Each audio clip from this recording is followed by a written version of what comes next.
नमस्कार दोस्तों। मैं अविनाश कुमार आपका अपने चैनल स्पेस ऑफ जीएस में स्वागत करता हूं। आशा करता हूं आप सब लोग स्वस्थ होंगे। काफ़ी समय बाद ये एक वीडियो मेरे द्वारा बनाया जा रहा है। देखिए, बात करेंगे उत्तराखंड की। उत्तराखंड का नाम सुनते ही सबसे पहला जो हमारे दिमाग में एक तस्वीर उभरती है, उत्तराखंड एक पहाड़ी राज्य है, पर्यटन के लिए बहुत महत्वपूर्ण है। इसके साथ में यहाँ पर हिंदू और सिखों के कुछ पवित्र तीर्थ स्थल भी स्थित है। परंतु आज हम बात ना तो पर्यटक स्थलों की करेंगे और ना ही तीर्थ स्थलों की करेंगे। आज हम बात करेंगे उत्तराखंड के जोशीमठ की। उत्तराखंड का जोशीमठ लगातार भूमि में धंस रहा है। सरकार के द्वारा यहाँ पर विभिन्न एजेंसियों द्वारा एक जांच कराई जा रही है कि आखिर ऐसा क्यों हो रहा है। तो आज हम इसी विषय पर चर्चा करेंगे और ये जानेंगे कि उत्तराखंड का जोशीमठ क्यों दरक रहा है। जोशीमठ उत्तराखंड के गढ़वाल मंडल के चमोली जनपद में स्थित है।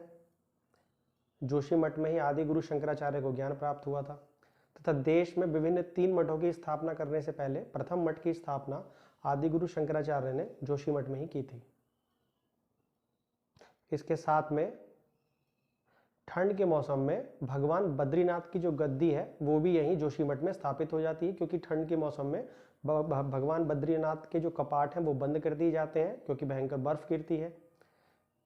चमोली जनपद का जो एक सिरा है वो तिब्बत से भी लगता है।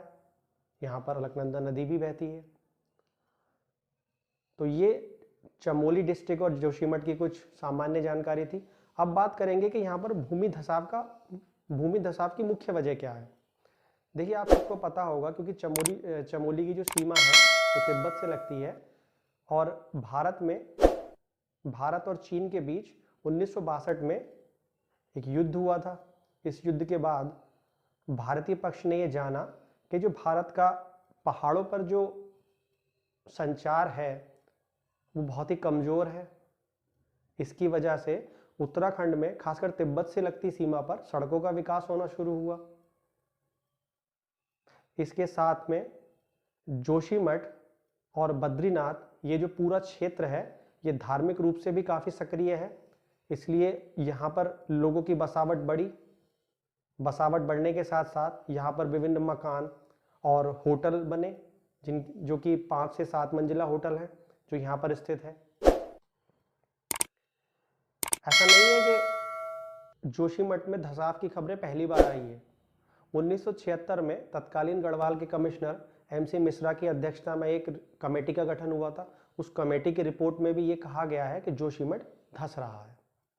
देखिए, जोशीमठ की अगर ज्योग्राफी की बात करें और जोशीमठ की भूगर्भिक संरचना के विषय में बात करें तो जोशीमठ पहाड़ के टूटे टुकड़ों और अस्थिर मिट्टी के ढेर पर स्थित है, जिसके कि दरकने की संभावना काफ़ी है क्योंकि जो मिट्टी का ढेर है वो काफ़ी अस्थिर है। अब इसके साथ में दूसरे कारणों के विषय में हम चर्चा करते हैं।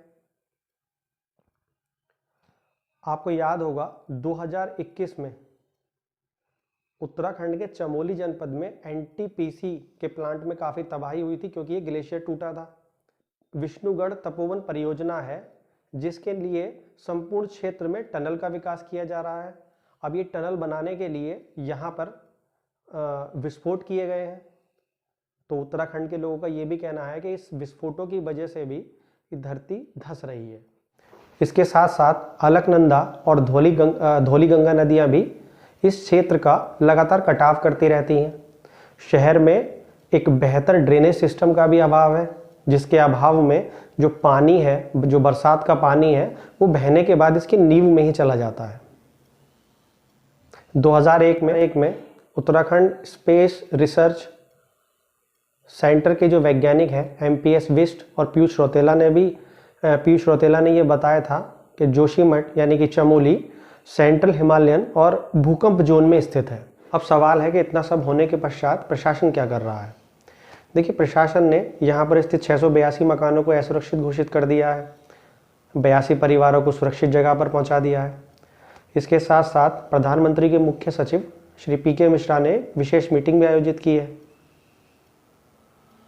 यहाँ पर सभी निर्माण कार्यों पर प्रतिबंध लगा दिया है, मतलब जोशीमठ और इसके आसपास सभी निर्माण कार्यों पर प्रतिबंध लगा दिया गया है।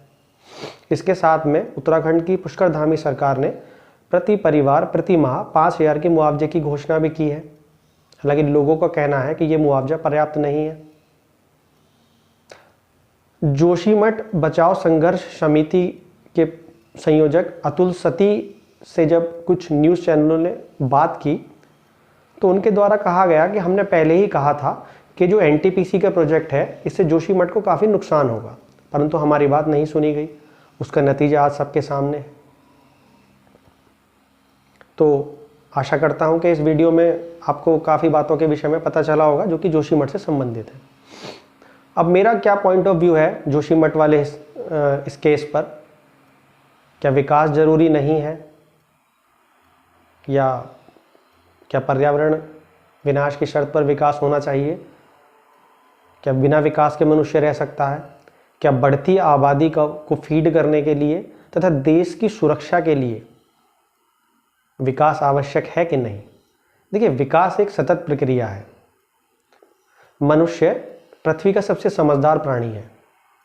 मनुष्य में स्वयं को तथा उसके आसपास को विकसित करने की एक क्षमता है और वो लगातार ऐसा करता भी रहता है। परंतु हमें यह समझना होगा कि विकास और पर्यावरण इन दोनों के बीच संतुलन आवश्यक है। यदि हम अंधाधुंध विकास करेंगे और पर्यावरण का ध्यान नहीं देंगे तो हमारी आगे वाली पीढ़ियों पर इसका गंभीर असर पड़ेगा। इसीलिए कॉन्सेप्ट आया था सतत विकास। सतत विकास का अर्थ होता है कि विकास इस तरीके से किया जाए कि आने वाली पीढ़ियों के लिए भी कोई समस्या उत्पन्न ना हो तथा इस पृथ्वी के सभी संसाधनों का जो लाभ है, तो पृथ्वी के समस्त संसाधनों का जो लाभ है वो इस पीढ़ी को भी मिले और अगली पीढ़ी को भी मिले। विकास आवश्यक है, परंतु विकास विनाश की शर्त पर हो, इससे कोई लाभ नहीं है, क्योंकि विकास अंततः है तो इंसान के लिए। यदि इंसान ही नहीं बचेगा तो ऐसे विकास का क्या फायदा है? तो मैं तो सिर्फ इतना ही कहना चाहूँगा, उत्तराखंड में विकास आवश्यक है, सड़कें भी आवश्यक है, क्योंकि बॉर्डर स्टेट है। वहाँ पर BRO यानी कि जो बॉर्डर रोड ऑर्गेनाइजेशन है उसके द्वारा काफ़ी तीव्र गति से सड़कों का भी विकास होता है। परंतु अंततः विकास किया किसके लिए जा रहा है? विकास तो मनुष्य के लिए किया जा रहा है ना। यदि मनुष्य ही सुरक्षित नहीं है, मनुष्य या कि वहाँ के जो मूल निवासी है वही वहाँ पर नहीं रह पाएंगे, तो ऐसे विकास का क्या फायदा है? विकास की जो प्रक्रिया है वो धीमे होनी चाहिए। एक दिन में यदि आप सोचेंगे कि बहुत जल्दी हम सारे प्रोजेक्ट पूरे कर लें तो जो संतुलन है वो बिगड़ जाएगा। तो सरकार को चाहिए कि विकास और पर्यावरण के बीच संतुलन स्थापित करें, जो कि सरकार करने में सक्षम है। मोदी सरकार आने के बाद विभिन्न जो प्रोजेक्ट हैं वो काफ़ी बेहतर तरीके से संभाले गए हैं और काफ़ी जो हमारे देश की सीमाएं हैं उन्हें सुरक्षित करने का प्रयास भी मोदी सरकार ने बहुत बेहतर तरीके से किया है।